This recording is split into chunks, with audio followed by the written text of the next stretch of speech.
Guys हो काही घरात बसली होती ती असं चुटकू चुटकू फोन घेऊन तिला म्हणलं बाहेर ये जरा चिचा फोडायच्यात.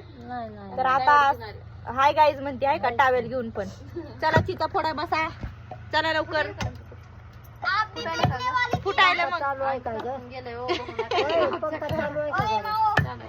चला आता बहीण आलेली आहे आता चिचा सगळ्या अशा पाठीभर चिचा अशा सुपला सुपला होते सगळ्या.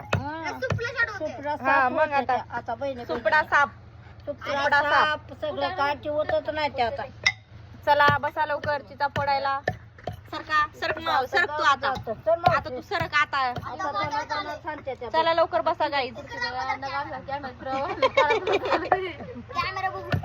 उन्हानं काय डग झाला सगळी हाय का कसं दिसायला उन्हानं. गबरे शांबड्या चला घ्या ती फुकारी घ्या लवकर हातात आणि बसा लवकर चिचा फोडायला.